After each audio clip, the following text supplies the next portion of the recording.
नमस्कार दोस्तों, स्वागत है आपका एक्सेस डिफेंस एंड कहानी चैनल में। यहाँ आपको मिलती है डिफेंस और दुनिया से संबंधित आवश्यक जानकारियाँ, तो इस चैनल को सब्सक्राइब जरूर कर लेना।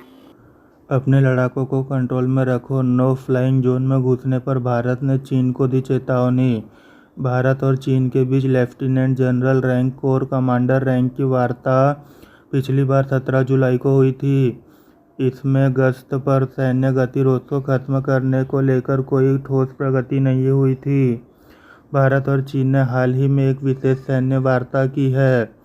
इस दौरान भारत ने साफ शब्दों में ड्रैगन द्वारा हाल ही में हवाई क्षेत्र के उल्लंघन पर कड़ी आपत्ति जताई है। एक मेजर जनरल के नेतृत्व में भारतीय सैन्य प्रतिनिधिमंडल ने मंगलवार को पूर्वी लद्दाख में चुशुल मोल्दो सीमा पर पीपुल्स लिबरेशन आर्मी के समकक्षों के साथ बैठक की।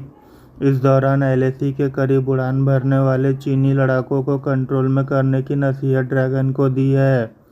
आईएफ की संचालन शाखा के एक एयर कमोडोर को विशेष रूप से जून से इस क्षेत्र में बढ़ी हुई चीनी हवाई गतिविधि पर चर्चा करने के लिए भारतीय प्रतिनिधिमंडल में शामिल किया गया था।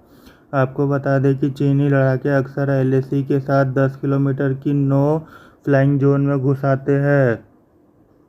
भारत और चीन के बीच lieutenant general rank corps commander rank की वार्ता पिछली बार 17 जुलाई को हुई थी। इसमें गश्त पर सैन्य गतिरोध को खत्म करने को लेकर कोई ठोस प्रगति नहीं हुई थी।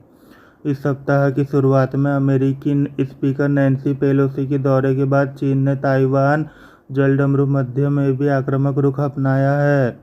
बैलिस्टिक मिसाइलों से चीनी लड़ाकों ने कई राउंड फायरिंग की है। इस दौरान मध्य रेखा को पार कर रही है। पूर्वी लद्दाख में एलएसी के पास प्रतिदिन औसतन 2-3 चीनी लड़ाकू उड़ानें होती है। ऐसी सभी घटनाएं भारतीय वायुसेना द्वारा वायु रक्षा उपायों की सक्रियता को गति प्रदान करती है। भारत ने अपने मिराज 2000 और मिग-29 लड़ाकू विमानों को मोर्चे पर तैयार रखा है। इन्हें 2 साल पहले चीन के साथ सीमा विवाद के बाद से तैनात किया गया है। TOOI की एक रिपोर्ट के मुताबिक एक सूत्र ने कहा, इस तरह का कोई सख्त पैटर्न नहीं है, लेकिन टोही विमानों सहित चीनी हवाई गतिविधि निश्चित रूप से 3488 किलोमीटर लंबी एलएसी के साथ साथ पूर्वी लद्दाख और अरुणाचल प्रदेश क्षेत्रों में बहुत अधिक बढ़ गई है। पिछले 2 वर्षों में चीन द्वारा भारत के सामने अपने सभी प्रमुख हवाई अड्डों जैसे होटन, कासगढ़, गुरगनसा और सिगासो को व्यवस्थित रूप से उन्नत करने का प्रत्यक्ष परिणाम है। इन एयरबेस पर विस्तारित रनवे, कठोर आश्रय या ब्लास्ट पेन और ईंधन भंडारण सुविधाओं का मतलब है कि पहले वायुसेना अब और अधिक J-11 और J-8 लड़ाकू विमान, लंबी दूरी के बम वर्षक और टोही विमान तैनात कर सकती है। भारत अपनी ओर से 2 साल पहले सुखोई 30 MKI, मिग-29, मिराज 2000 और जगुआर लड़ाकू विमानों को शामिल करते हुए अपने सभी हवाई अड्डों को उच्च परिचालन अलर्ट पर रख रखा है।